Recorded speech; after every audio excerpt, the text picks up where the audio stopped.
What's going on, all my fellow fantasy basketball fans? It's Waiver Wire Queen.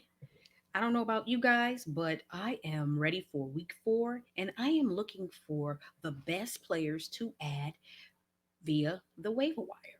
Today, I'm going to discuss players who you should consider picking up to help you during week 4. Some of these players I'm going to recommend to you should be able to assist you long term this season. And I'll let you know those players as well. Let's get right into it. Welcome to The Score, Fantasy Basketball Podcast, where you get great advice on how to stay ahead of your competition here in these fantasy basketball streets. Now, the dopest analyst in fantasy basketball, Waiver Wire Queen.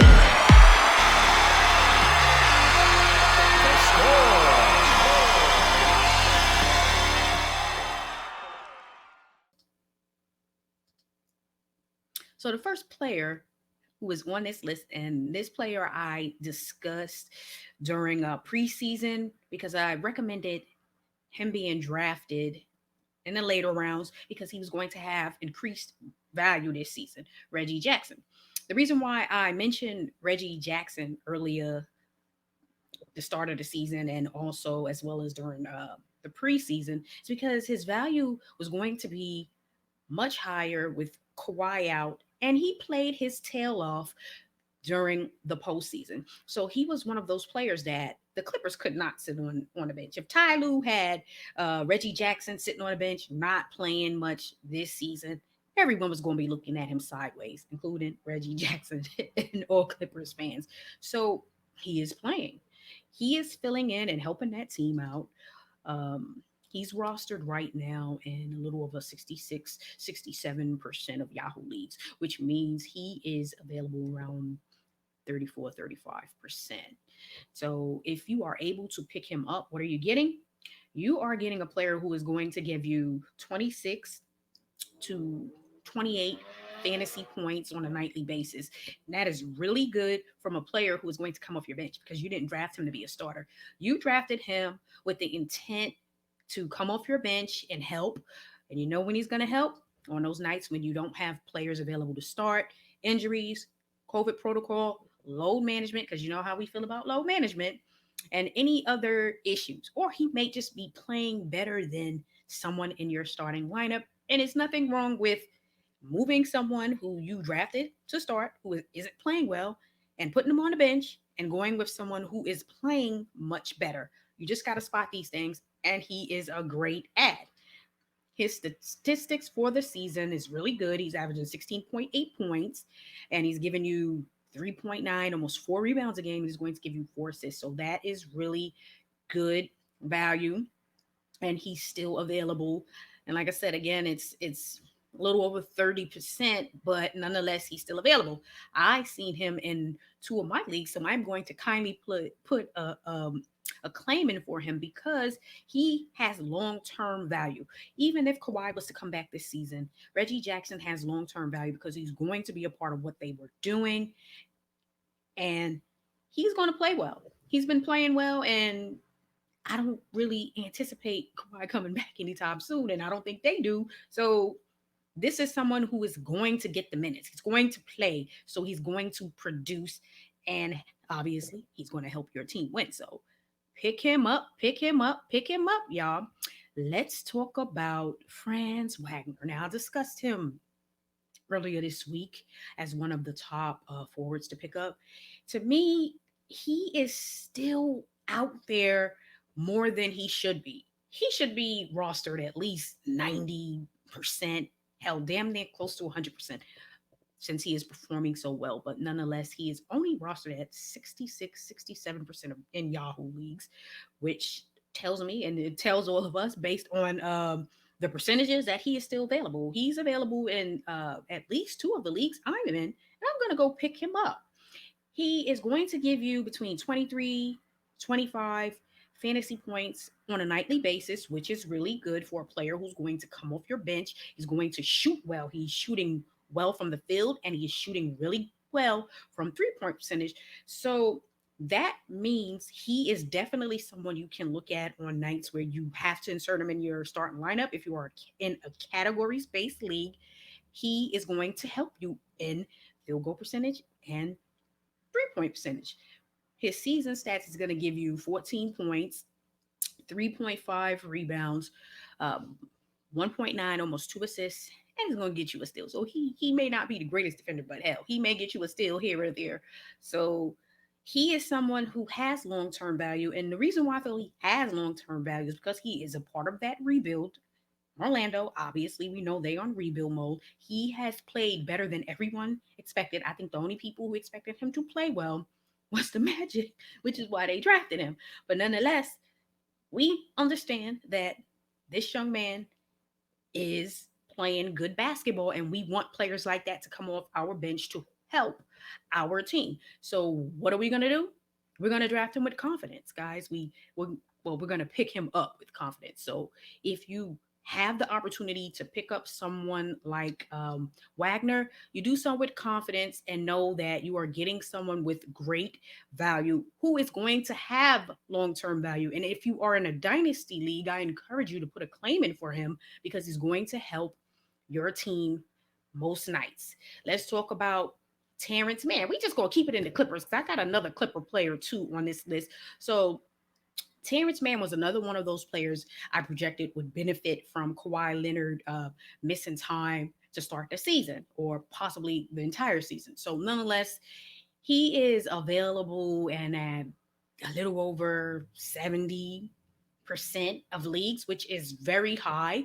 So if you can pick him up, he's going to give you between 23 and 25, maybe even 26 fantasy points per game, which is really good. And that is definitely good value for players going to come off your bench, even if you don't trust him as a player to take up a roster spot for the majority of the season. There may be one night when you want to stream him. Go on and do so. Not a bad option. For the season so far, he's averaging 10 points, 5.3 rebounds, a little over 2.9, almost 3 assists per game, and 1.3 steals, which means he is playing well. He's a solid defender, and he is not going to jack up 20, 30 shots. So he's going to be efficient for the most part. So he is a player that you can consider and should consider picking up to help your team week 4 in fantasy basketball. Now, let's just keep it with the Clippers because I'm saying these Clippers are showing me a lot and they're available. I'm like, is everyone just ignoring the Clippers players this year in fantasy basketball? Outside of poor George. Nonetheless, Ivanka Zubac, I hope I'm pronouncing his name right, center with the Clippers. He is rostered at 58, 59%.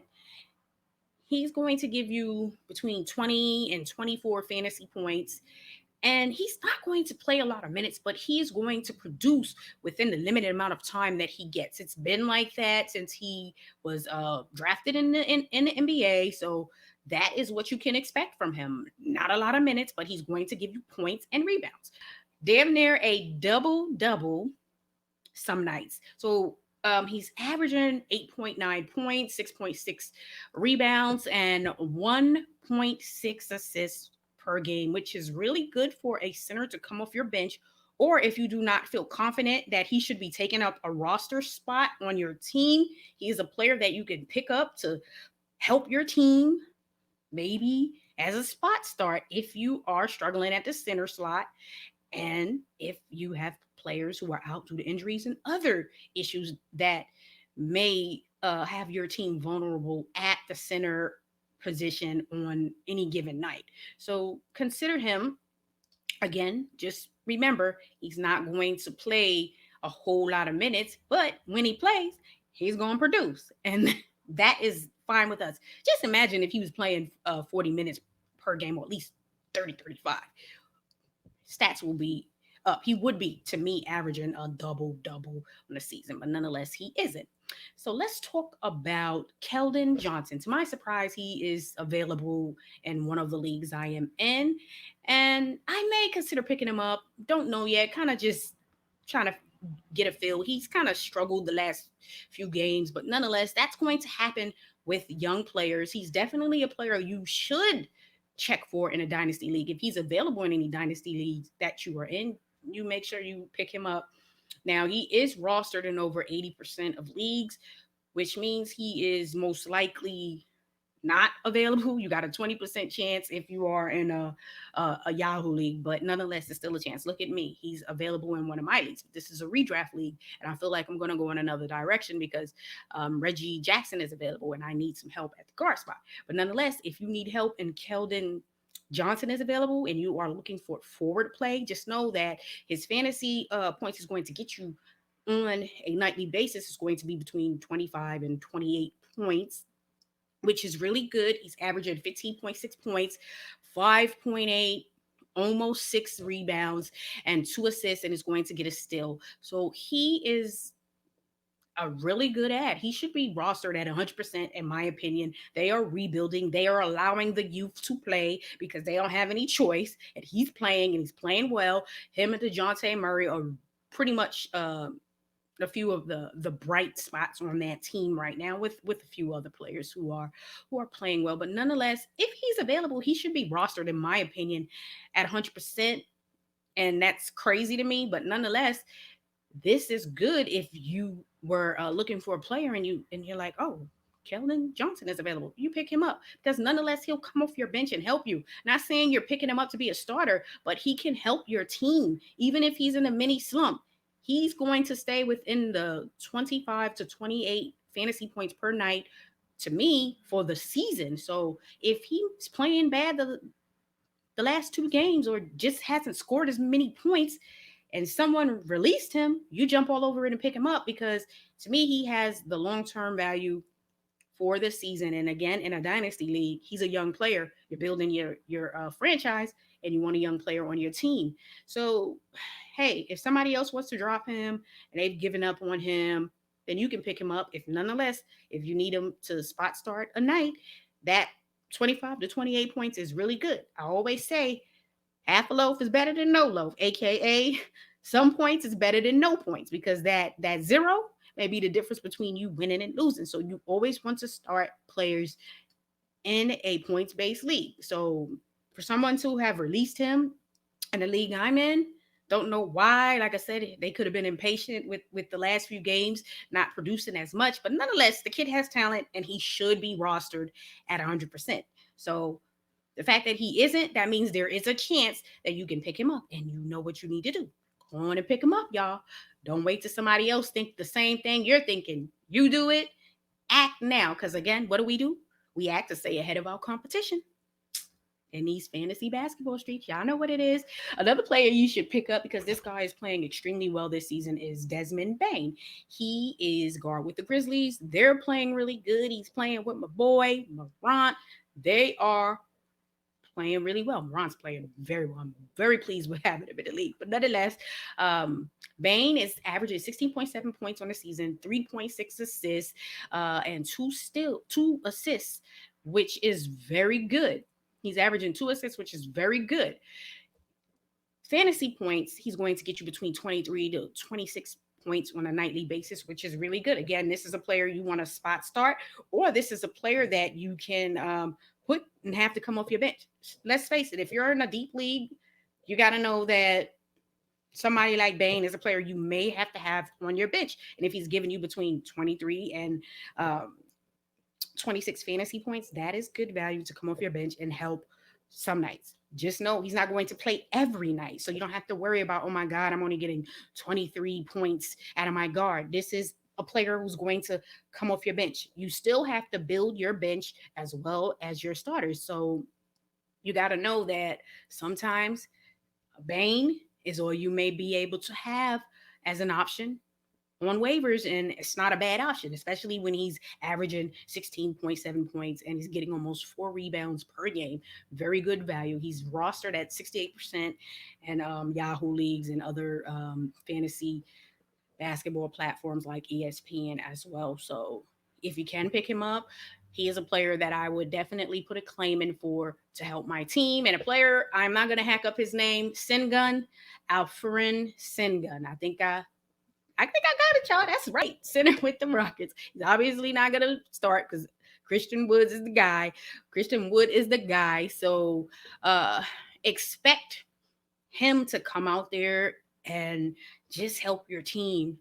Not on a nightly basis. This is more of a spot start because the center position is really shallow. It's just not deep at all. And you have to look out there on that waiver wire and see what's available. It's going to be hard. So you see players like Zubac. Zubac would be the guy that I would pick over Sengun because I trust Zubac more, and he's been around a little bit longer, and then he's going to give you a little bit more rebounds. So Sengun is rostered at 55%. He is going to give you between 19 and 22 fantasy points on a nightly basis, which isn't bad for a spot start center. He's a player that you don't have to keep on your bench for the long term, but in the short, if you need someone at the center spot to help your team, he can help you during that game. Go on and at him. He's going to give you 8.8 points per game, 4.4 rebounds, and 2.5 assists, and he's averaging 2 steals. So he's out there playing some defense. He's playing defense better than some of these guards on this list. So he's going to get you 2 steals. But nonetheless, again, always differentiate between the players who are long-term and short-term. There are players who have the long-term value, and there are players who have the short-term value. You have to differentiate between the two and know exactly what you need for your team. I can tell you to add all of these guys, but maybe only one of these guys are the perfect add for you. Like maybe Reggie Jackson is the right move because of what you need at the guard spot that you are not getting, that you are lacking, and you go and pick him up. You may need help at the center spot, and with the center spot, it is hard as hell because it's not deep.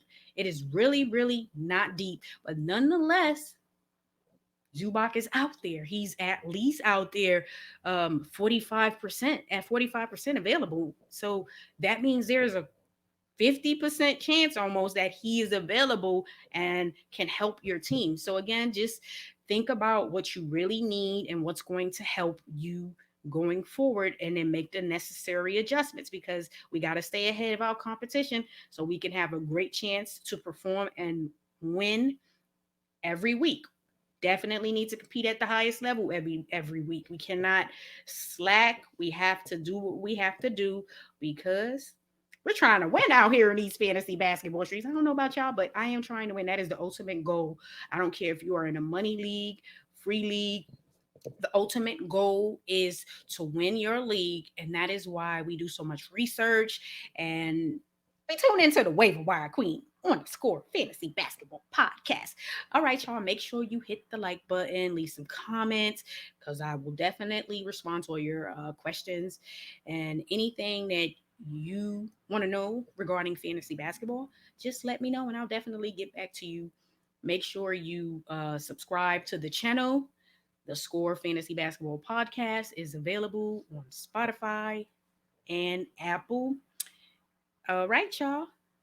Have a great day. Peace.